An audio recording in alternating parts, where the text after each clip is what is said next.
Marc, vous avez Bible, c'est bien. Donc, je vous invite à ouvrir aussi vos Bibles.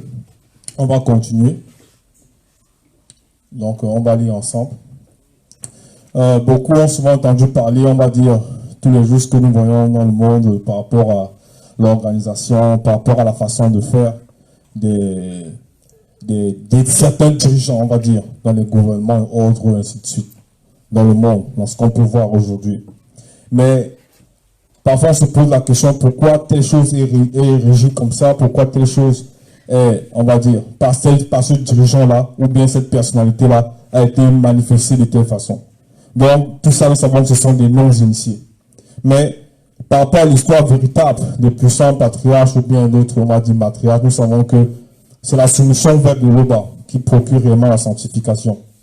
Donc, ici, je vous exhorte déjà à aller dans la page 736, dans la Bible. Donc, il s'agit ici de l'apôtre Issombert qui va prononcer des phrases. Donc, à la page 736, il s'agit du chapitre 10.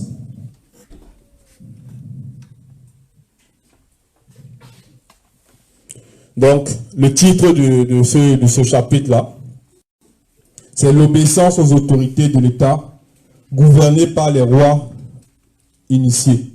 Donc, on dit bien l'obéissance aux autorités de l'État gouvernée par les rois initiés.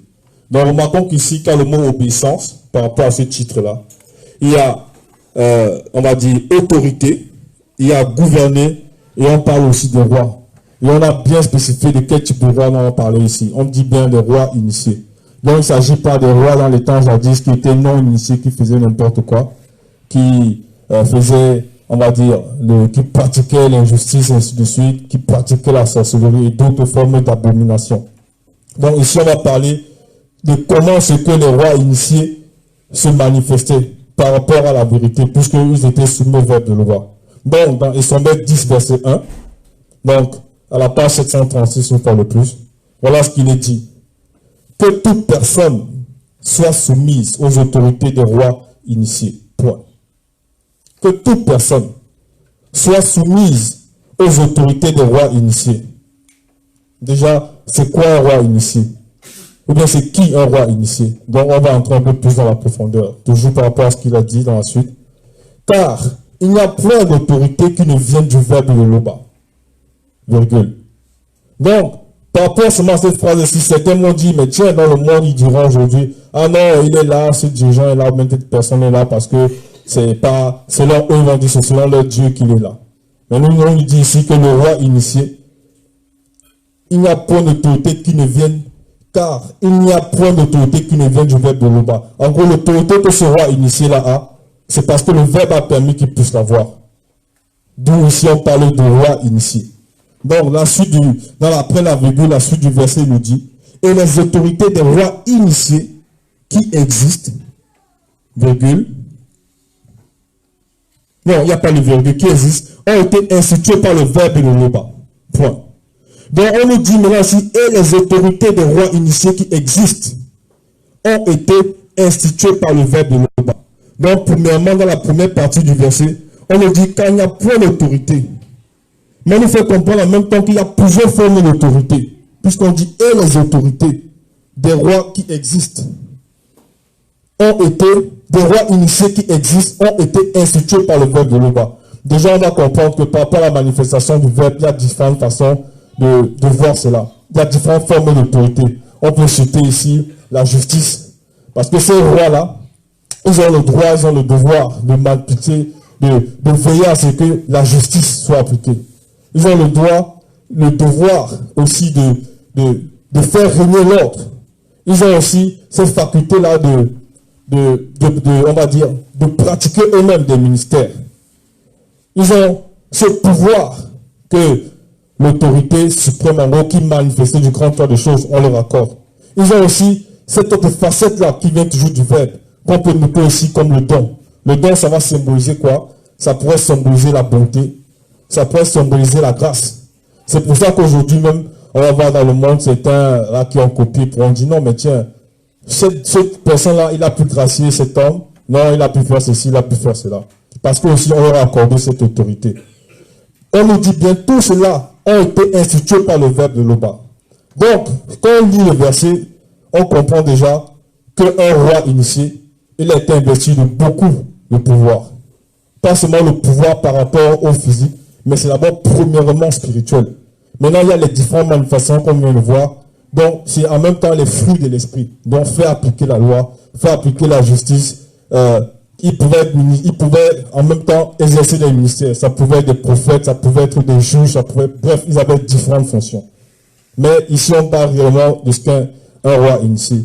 Dans le titre, on a dit l'obéissance aux autorités de l'État gouverné par le roi initié.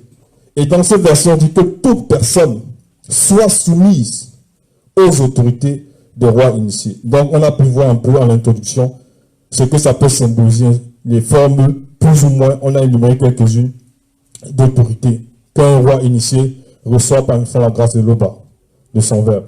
Donc, dans Esombet 10.2, il est dit, c'est pourquoi celui qui s'oppose à l'autorité d'un roi initié résiste à l'ordre que le verbe de l'Oba a établi. C'est pourquoi, ça veut dire, après qu'on ait vu cette facette-ci, après que le verbe est par la mention de la grâce de l'Oba ait permis qu'on puisse voir ce que ça symbolise, ces formes d'autorité, on nous fait comprendre ici, c'est pourquoi celui qui s'oppose à l'autorité d'un roi initié résiste à l'ordre que le verbe de l'Oba a établi, virgule. Donc, il résiste à l'ordre que le verbe de l'Oba a établi. Donc, on va maintenant plonger à travers ces versets-ci par rapport à l'histoire d'un patriarche puissant dans les temps jadis, qui était aussi un roi initié. Donc, je vous invite à aller dans King Ewo, verset 7. C'est la page 204. Donc, King Ewo 1, verset 7, c'est la page 204.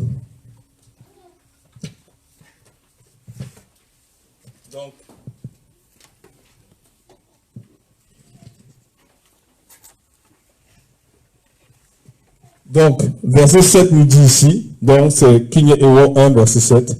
Donc, il s'agit ici de Tondo. Tondo, il s'apprêtait à quitter le visible. Mais avant cela, il devait choisir son successeur. Et c'était un puissant patriarche. Il pouvait voir les entités avec différentes facultés. Il essayait de manifester la justice qu'il essayait. Il devait appliquer la justice. Parce qu'il était soumis au verbe de l'Oba. Alors, avant son départ, l'entité lui a révélé qui il doit choisir. Et il a transmis ce message à des hommes qui étaient autour de lui, à des hommes de main. Maintenant, l'un de ces hommes de main a dit, mais tiens, ce que Tondo vient de dire, lui le roi, ça a un sens. C'est vrai. On ne peut pas aller à l'encontre. Donc celui-là, voilà ce qu'il dit ici dans King Ewo 1, verset 7, on va lire.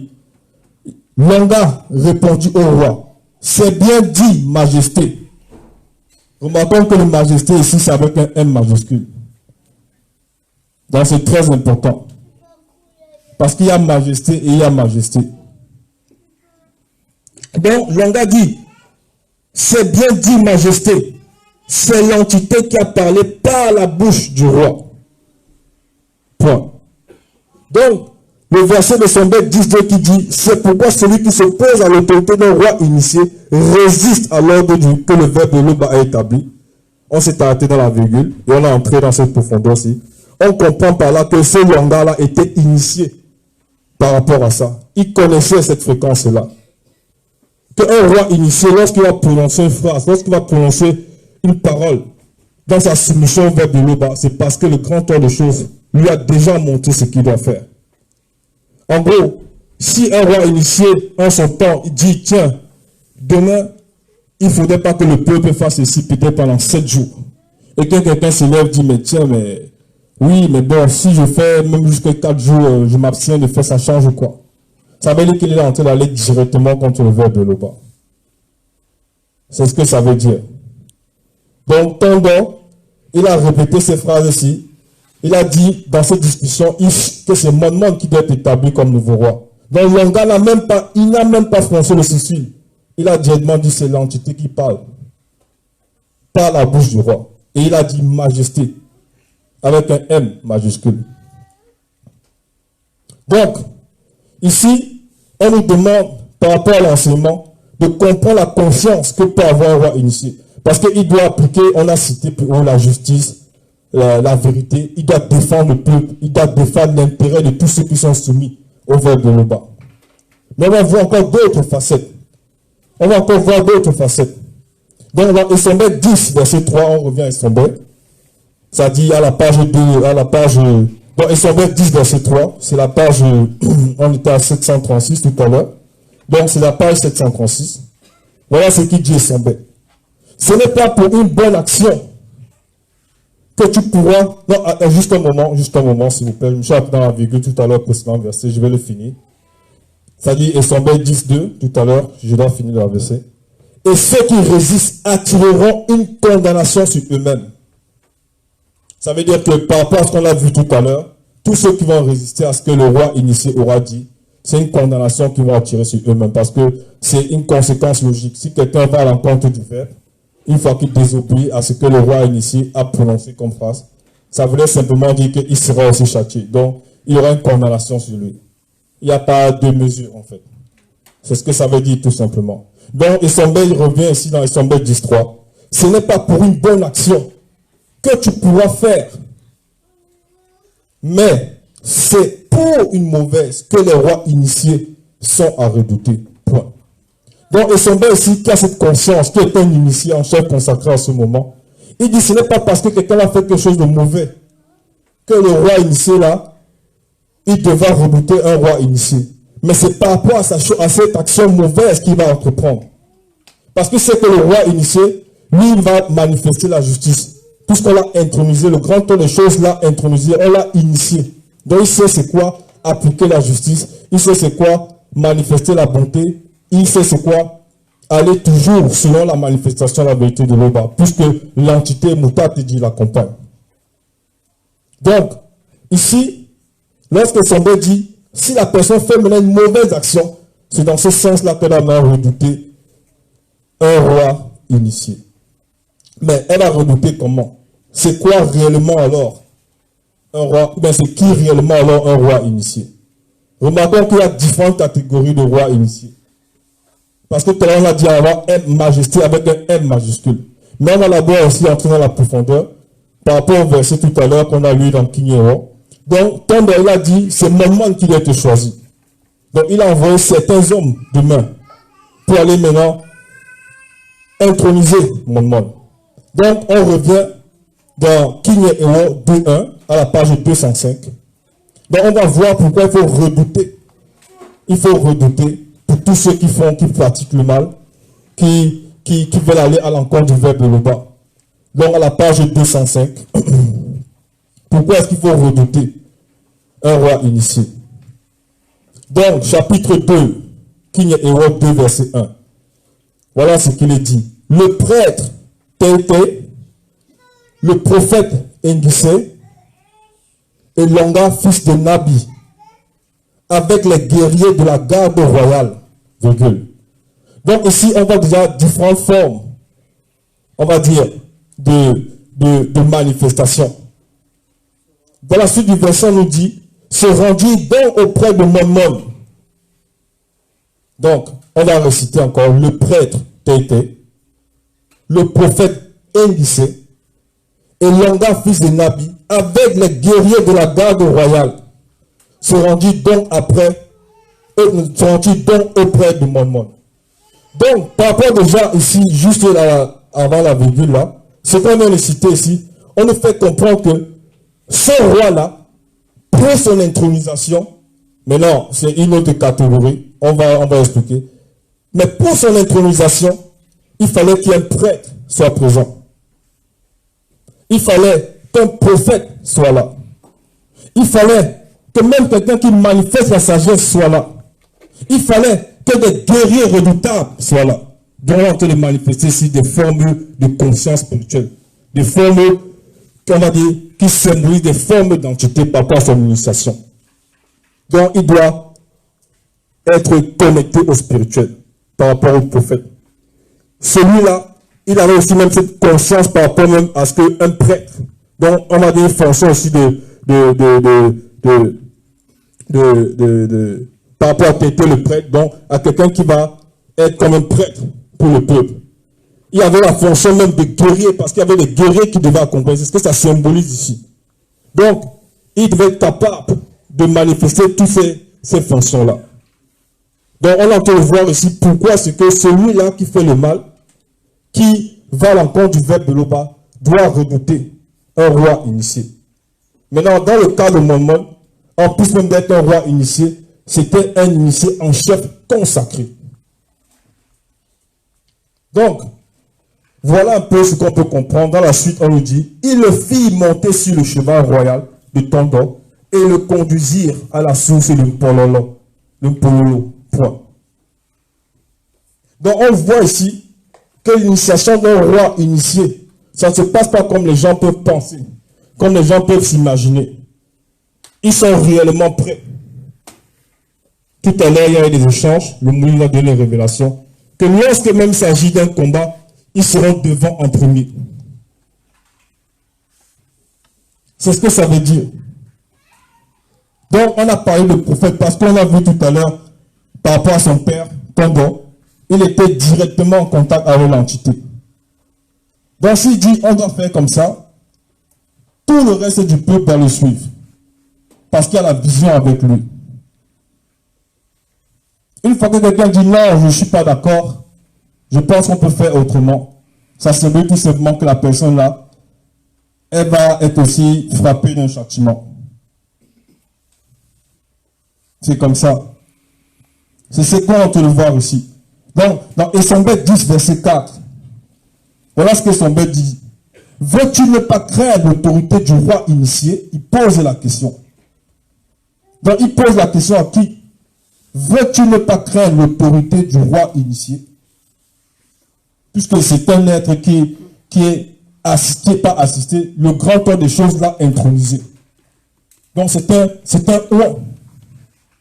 Donc, comment est-ce que quelqu'un va dire, je vais aller à l'encontre de ce que des phrases qui a peut-être sorti aussi longtemps qu'il reste soumis au verbe de l'Oba. Donc, c'est de ça qu'il s'agit ici. Parce que dans les temps jadis, il y avait toujours des gens qui se levaient pour dire non, je ne suis pas d'accord avec ce que ce roi l'a fait, je ne suis pas d'accord avec ce que ce roi là veut dire, ainsi de suite. Donc, il manifestait tous les sentiments de l'anti-vérité. Mais on les fait comprendre ici que le pouvoir ou les autorités dont ces êtres-là disposent sont même au-delà de ce qu'ils peuvent réellement concevoir. C'est une initiation véritable. Ça ne se passe pas à la légère, comme certains peuvent croire. Dans les demandes ici, à ces gens-là, veux-tu ne pas craindre l'autorité du roi initié? En gros, si tu ne veux pas être châtié par quoi que ce soit en ce qui concerne que la personne ait commis une faute ou un péché, la suite nous dit ici, ça dit, et son dans ces phrases, il dit, fais le bien et tu auras son approbation. Le roi initié est serviteur de l'Oba pour ton bien. En gros, pour ton bien ici, ça veut dire quoi? Ça veut dire que le roi initié n'est pas là pour condamner quelqu'un, pour juger personne du moment où il apprend à se soumettre au verbe de l'Oba. Il est là pour que cette personne puisse, dans sa marche, par rapport à ce qu'il appartient au peuple, atteindre la sanctification. Donc lorsqu'il y a des combats, lorsqu'il y a des manifestations du monde occulte, lorsque le roi initié va au combat, il n'est même pas parfois informé de ce qui se passe. Souvenons-nous, on va dire, bon, il n'était pas un roi dans le physique, en parlant de Boussi, mais c'était des rois spirituels. Et on va en venir. Donc, un roi initié, on a vu les combats que Tondo a manifestés, que Mormon a fait. C'est pour défendre le peuple. Voilà pourquoi ici dit sommet, le roi initié est serviteur de l'Oba pour ton bien. Donc il se sanctifie lui-même, il traverse une initiation terrible, parce qu'il a l'amour pour le verbe de Tété.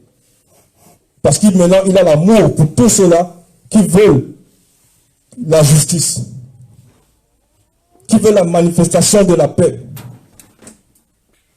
Donc il va se donner aussi pour que tous ses frères, on va dire, et sœurs qui sont soumis au verbe, puissent atteindre aussi la sanctification. Mais si maintenant quelqu'un veut aller à l'encontre, il va lui présenter aussi la facette que le verbe lui demande, lui autorise d'avoir à cet instant-là. Parce que c'est le verbe qu'il a investi. C'est ce que ça veut dire. Donc il a posé la question. Il a posé la question ici. Donc on va aller tous ensemble par rapport à la question qu'il a posée Sombe dans Mienge 21. C'est à la page 328. C'est à la page 328. Mienge 21.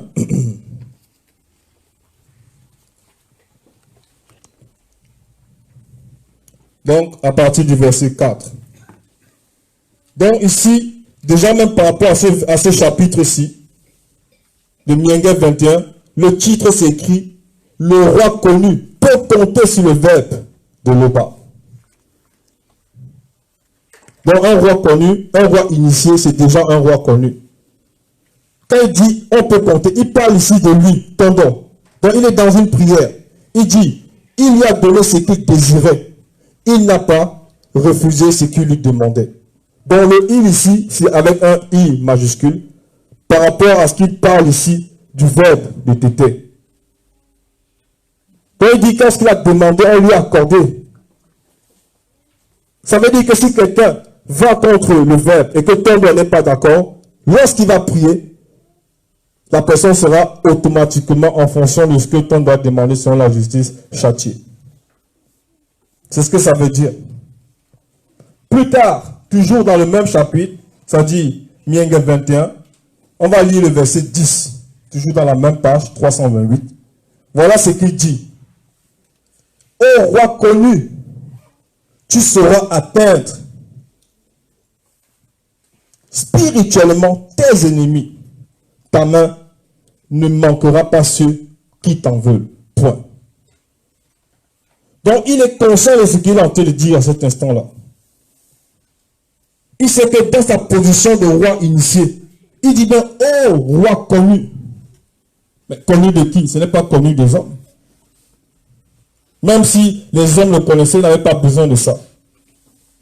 Du moment où le grand cœur des choses le connaît, du moment où Mouta te dit, c'est-à-dire l'entité le connaît, il dit, tu sauras atteindre spirituellement tes ennemis. Donc, il parle ici du roi initié. Ta main ne manquera pas ceux qui t'en veulent. C'est-à-dire, tous ceux qui vont venir pointer du doigt. Dis, mais tiens, mais pourquoi il a fait ceci, mais pourquoi il a fait ça aujourd'hui, il veut faire telle chose. Mais est-ce que la personne peut réellement même pointer réellement du doigt? Est-ce qu'elle a même cette capacité-là? Voilà ce que Tondon dit ici, que spirituellement, lorsqu'il va frapper ses ennemis, il va les atteindre tous. Parce que l'entité est avec lui. Parce que l'entité, donc il a dit spirituellement. Parce qu'un roi connu, on le connaît d'abord dans le spirituel. Et c'est ça déjà la base, c'est ça le plus important. Parce qu'il y a des rois qui sont dans le monde, qui sont, on va dire, connus des hommes. Mais est-ce que c'est des rois initiés? Qui pratiquent les abominations, la sorcellerie, ainsi de suite. Est-ce que c'est des rois initiés à ce moment-là? Non. Donc il dit ici spirituellement. Donc, lorsque Sombe prononçait des phrases en posant la question, mais si tu ne veux pas craindre l'autorité d'un roi initié, fais-le bien et tu auras son approbation. Il est tenté de dire là que réellement, le roi initié, par rapport au verbe, par rapport à la manifestation de la justice, de l'autorité, à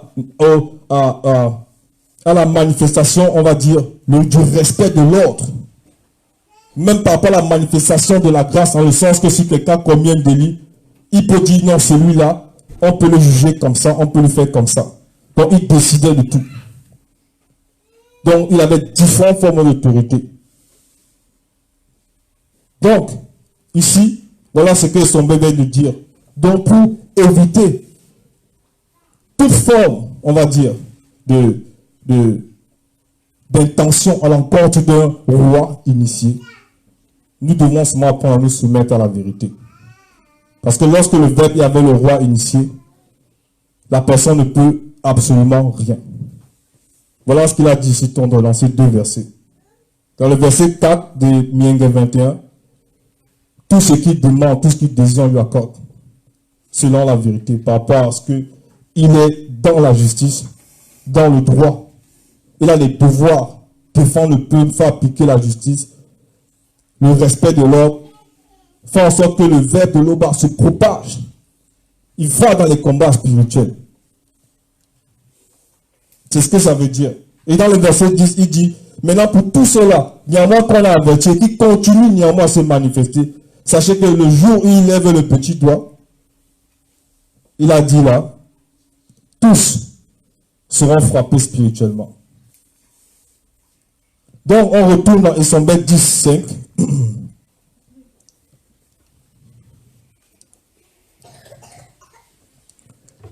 Donc dans Esombet 10, verset 5, voilà ce qu'il est dit. Mais si tu fais le mal, crains. Mais qu'est-ce qu'il faut craindre? Qu'est-ce qu'il faut craindre réellement? Nous connaissons tous l'histoire de notre roi initié, connu sous le nom de Wembanguigna. Le Moulay Dieu a donné un enseignement puissant, terrifiant là-dessus. Donc ici, Esombet dit, mais si tu fais le mal, crains, dans Esombet 10, verset 5. Mais qu'est-ce qu'il faut craindre là? Parce qu'il y en a néanmoins qui pratiquent le mal, et ils sont conscients. Même s'ils disent qu'ils ne sont pas conscients, ils sont néanmoins conscients. Ils sont néanmoins conscients. Car ce n'est pas en vain qu'ils portent le sceptre royal, virgule. Ce n'est pas en vain. Donc on va s'arrêter dans la virgule. Et on va aller dans Kalata Ndimbeya Miangoma Batuma Botea. Ça veut dire, on va voir la traduction ici. C'est au niveau de, c'est la page 843 dans la Bible. Page 843 dans la Bible, livre de l'histoire oubliée du peuple originel. Donc, chapitre 3.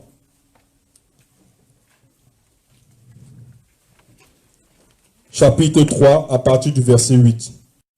Voilà ce qu'il est dit. Donc, Wembanguignan, c'est un puissant roi initié.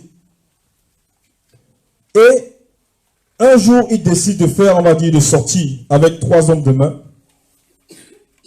Et par rapport au verset 7, Jean nous dit, il sortit de son palais accompagné de 3 hommes, de 3 de ces hommes de main, eux aussi experts dans l'art du combat spirituel. Point. Donc, il faut bien comprendre ici que Wembanguignan ne marchait pas avec n'importe qui. Mais on n'a pas dit qu'il a envoyé son armée, ses soldats, tout ça. Il est sorti avec 3 de ces hommes de main, experts dans l'art du combat spirituel. On n'a pas dit des guerriers spirituels, on a dit des experts. Donc, ils sont entraînés seulement pour ça. Donc, verset 8. Lorsque Wembanguignan arriva, lui et ses 3 hommes de main, dans la forêt d'où provenaient les torches de feu et les voix, virgule, verset 9, ils virent plusieurs non-initiés de Tombouanébila en train de brûler des parfums devant le Ouya brûlant. Donc, entre parenthèses, serpent dragon, séraphin brûlant, que Boussi avait fait. Donc, Wembanguignan a vu des non-initiés qui tentaient de faire des sacrifices, ces abominations-là. Il était avec ses 3 hommes de main. Verset 10. À cette vue, le roi Wembanguignan et ses 3 hommes de main entraient dans une violente colère. Point. Donc, la violente colère là, c'est une colère spirituelle. Donc, à la vue de cette abomination que ces non-initiés tentent de faire, ils sont entrés dans cet état-là de conscience. Donc, ils vont manifester notre facette du verbe. Donc, il n'a pas dit à son armée, allez, tout ça, je voulais me dire plus tard. Il était là lui-même. Verset 11. Dès que les non-initiés le virent, ils s'écriaient, c'est le roi Wembanguignan. Aussitôt, les non-initiés prirent la fuite. Donc, dès qu'ils ont vu le roi Wembanguignan, ils ont dit non, celui-là, dans cet état-là, déjà même seulement sa renommée, il ne pouvait même pas tester. On dit aussitôt ils prirent, aussitôt les non-initiés prirent la fuite. Donc c'est ça que son en train de dire ici. Ce n'est pas en vain qu'il porte le sceptre royal. Il dit bien avant dans Sombet 15, mais si tu fais le mal, crains. Donc ceux-là, ils étaient conscients du mal qu'ils faisaient. Et ils étaient aussi conscients de cette phrase-ci. Donc dès qu'ils ont vu Wembang, ils ont dit, oh là, si on reste ici, donc ils ont pris la poudre, comme c'était dit dans le monde, ils se sont mis, on va dire, ils ont fui. Ils ont fui. Donc, ils ont vu le roi Wembang, ils ont pris la fuite. Parce qu'ils ont craint. Ils se sont dit, non, cet être-là, à cet instant-ci, ce qui va manifester, ce qui va déployer comme colère spirituelle envers nous, on ne pourra pas supporter cela. Et il était là lui-même, ce roi-là. Il était là, Wembang. Nous savons que plus tard, par rapport à cette histoire, il a détruit cette statue-là qu'avait fait Bushi, par rapport au séraphin brûlant. Et il a combattu aussi directement, en sortant de son corps, les démons qui alimentaient, en gros, qui alimentaient ces gens. Le fait de détruire ce truc-là, c'était pour fermer la porte qui était déjà ouverte par rapport à ces non-initiés. C'est pour ça que Somba dit plus haut que mais lorsqu'il va réagir ainsi, c'est pour le bien de la personne. Mais néanmoins, si la personne ne veut pas revenir de son état, ce roi-là a le droit aussi de frapper la personne spirituellement, par la permission du Verbe. Donc, et Somba 10, verset 6, il est dit, il est donc nécessaire, ça dit toujours dans les sombres, ça dit on revient dans les sombres, il est écrit, il est donc nécessaire d'être soumis, non seulement par crainte de la punition. Donc ici, on a vu des gens qui ont vu le roi Wembang. Ils savaient tous que non, lorsque tu es en faute et qu'un roi initié se manifeste, mieux vaut pour toi de ne pas être devant lui. Parce qu'il va appliquer directement la sentence. Donc lorsqu'il sort comme ça, il va combattre. On a dit ici avec ces 3 hommes, lorsqu'ils ont affronté les démons, ils sont sortis de leur corps. Ça veut dire c'était des experts. Ils étaient effroyables dans le combat spirituel. Et les démons eux-mêmes ont pris la fuite. Parce que quand ils vont me venir dans ce combat, ils ne seront même pas tout seuls. Et ces non-initiés avaient capté ça. Ils ont dit non, on ne peut pas rester là. On ne peut pas rester là. Donc, Isabelle dit ici, il est donc nécessaire d'être soumis. Non seulement par crainte de la punition. Oui, parce qu'il faut craindre la punition qui vient, on va dire, d'un roi initié, selon la vérité. Mais aussi par rapport au fait qu'il a été consacré, il a été loin, on va dire d'abord comme ça, par le Verbe de Loba. Parce qu'il y a maintenant des rois initiés. Il y a des rois initiés qui sont en même temps en chef consacré. Ça veut dire qu'ils sont encore dans un autre grade, dans un autre spirituel. Dans un autre grade spirituel. Donc, dans Esombel 10, verset 6, on nous a dit ici, voilà ce que Esombel a dit. Il est donc nécessaire d'être soumis non seulement par crainte de la punition, mais encore par motif de conscience. Donc, il a parlé aussi de la conscience. Donc, je vous invite à plonger maintenant dans Biala Bamounia. C'est un livre écrit par Momon. Donc, dans la page 433. C'est par rapport au mot conscience. C'est par rapport au mot conscience. À la page 433. Donc, chapitre 15.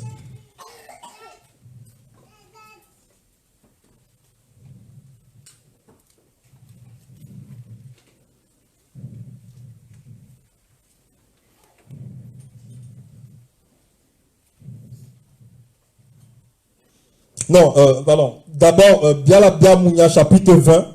Chapitre 20. Chapitre 20. Verset 8. C'est la page 439. Chapitre 20, verset 8. Chapitre 20, verset 8. Il est dit, lorsque le roi initié siège pour rendre la justice, il discerne le mal au premier regard. Donc, dès que deux personnes vont se manifester, par rapport, on va dire ici l'exemple que mon lui-même a manifesté, par rapport, on va dire, aux deux prostituées, les personnes arrivent devant lui et commencent à s'exprimer. Au premier regard, il a déjà discerné le mal. C'est encore une autre faculté qu'un roi initié a, selon la manifestation, la grâce de l'Oba. Donc il a déjà discerné, il a déjà compris ce qu'il y a derrière, la conscience qui alimente ces êtres-là. Et maintenant, par rapport au mot conscience, dans 433, chapitre 15, verset 7, il est dit, les paroles des sages connus répandent la science. Un sage connu, un roi initié est un sage connu, parce qu'on l'initie dans toute forme de science. Il doit comprendre les mystères, il doit comprendre des révélations, le pourquoi du comment, savoir discerner les choses, comme on l'a dit plus haut. Donc, au premier regard, il va distinguer, il va discerner le mal. On nous dit, les paroles des sages connus répandent la science. Mammon, puisqu'il s'agit même de lui ici, il prononçait beaucoup de paroles de sagesse. Mais la conscience du cœur des insensés n'est pas droite. Donc, par rapport à la conscience des insensés, ici, c'est ce que Issombé disait plus haut. Mais encore par motif de conscience. Ça veut dire que quelqu'un, il fait quelque chose, on l'a déjà réprimandé une fois, arrête cela. Lorsqu'il prend conscience de la chose-là, il doit maintenant revenir à ce que l'enseignement lui a donné, à ce que la parole de sagesse qui est venue du roi initié lui apporte. En disant, change ton état de conscience, change ta façon de faire. Arrête cela tout de suite, pas demain, mais tout de suite. C'est une parole de sagesse, c'est une recommandation, mais c'est en même temps une parole de sagesse. Parce que le roi initié qui a cette vision-là, qui est accompagné, que l'entité accompagne, il sait, on va lui révéler que celui-là, voilà ce qui va venir de lui demain, ou bien voilà le châtiment que tu dois, on va lui administrer à travers toi, c'est-à-dire à travers ce roi initié. Donc ici, on nous fait comprendre par là que le roi initié, il a différentes manifestations que le Verbe lui accorde. Le discernement, la puissance spirituelle, on l'a exercé, initié dans le combat spirituel. Il doit manifester la justice, la droiture, ainsi de suite. Il a la capacité de frapper quelqu'un spirituellement, selon ce que le Verbe lui permet. Donc on doit faire réellement attention. Et là, on a parlé des rois initiés sur le visible. Il y a eu les Mormons, ainsi de suite, qui étaient les initiés en chef consacrés. Maintenant, on va parler encore d'une autre forme, même de roi. D'une autre forme encore. Parce que tout ne s'arrête pas seulement, même si tu es un initié, au visible. Et nous le savons. Donc, je vous exhorte à aller dans Misongui. Je vous exhorte, frères et sœurs, à aller dans Misongui. Dans Misongui 19.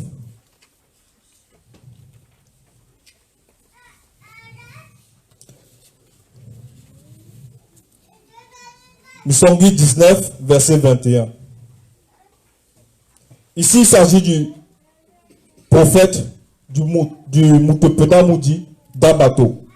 D'Abato, c'était un homme éclairé. On va même voir que bien avant, dans le verset 18, il dit, voici ce que je déclare, moi d'Abato, parole de l'homme qui perce le mystère, qui a spirituellement les yeux ouverts dans le monde des esprits. Donc d'Abato est en train de révéler ici, quand il dit esprit là, donc il dit il a un homme qui perce le mystère. Il a les yeux ouverts dans le monde des esprits avec E majuscule. Ça veut dire qu'il ne voit pas seulement les démons et ainsi de suite. Il a la faculté aussi même de voir les entités, le grand ordre des choses. Et dans le verset 21, ce qui nous intéresse ici, dans Misongui 19, 21, voilà la révélation qu'il a donnée. Je vois ce qui arrivera dans les temps futurs, virgule. Mais ce n'est pas pour cette époque. Je discerne un événement, mais il se produira plus tard. 2 points. 2 astres apparaîtront parmi les descendants du puissant Tinji. Donc, D'Abato est en train bien avant même qu'il ne prononce la phrase ci, dans sa conscience, il dit, soyez d'abord conscient que je peux voir, qu'on m'a permis de voir par la grâce de l'Oba. Il dit qu'il est un homme qui perce les mystères du spirituel. Et ici, maintenant, dans le verset 21, il dit, par rapport à ce qu'on a permis qu'il puisse voir, il discerne un événement, mais il se produira plus tard. 2 astres apparaîtront parmi les descendants du puissant Tinji. Virgule. 2 deux souverains surgiront du milieu du peuple des initiés. Donc ici, par rapport au fait qu'on va dire souverain, c'est un produit, non, il est souverain, il règne, ainsi de suite. Mais là, on fait comprendre ici, il parle même des rois spirituels, qui sont même au-delà même, par rapport à la conscience que nous connaissons, par la gamme de Yoruba, qui sont au-delà même du spirituel. Mais c'est néanmoins des rois initiés en chef consacré d'un degré, on va dire, qui sont au-dessus de tous les autres. Et à l'époque, si nous vivons cela, comme on a dit au début, il n'y a pas seulement des rois initiés dans le visible. Et c'est très très important. Quand Jokissa me dit à celui qui vaincra dans les Bibles classiques, je le ferai asseoir sur le trône de gloire, ainsi de suite. Mais s'asseoir sur un trône, ça veut dire quoi? On voit ici dans le monde ceux qui s'asseyent sur les trônes, comment on les appelle. Donc ici, là, dans Bateau dit, deux astres, deux souverains vont surgir du milieu du peuple des initiés. Donc, ça sera des rois parmi les initiés en chef consacré. Ils seront les deux au-dessus. Selon le visible, selon le spirituel, selon ce qu'on ne peut concevoir. Et à cette époque, nous vivons, quand on a, par la grâce maintenant de Luba, la réception de l'un des deux. Donc, on nous a fait comprendre ici que le roi initié, c'est celui-là qui est soumis au verbe UTT. Et qui va maintenant manifester en fonction de ce que nous, on doit recevoir, en fonction de ce qu'on doit appliquer sur la justice. Ils vont appliquer tout ce que le verbe, en gros, par rapport à ça, soit le châtiment, ainsi de suite. Donc, à travers eux, on nous demande tout simplement de respecter les lois. C'est ça que Essombe est en train de nous faire comprendre ici. Donc, c'était le message. Si vous avez des questions, n'hésitez pas à les poser.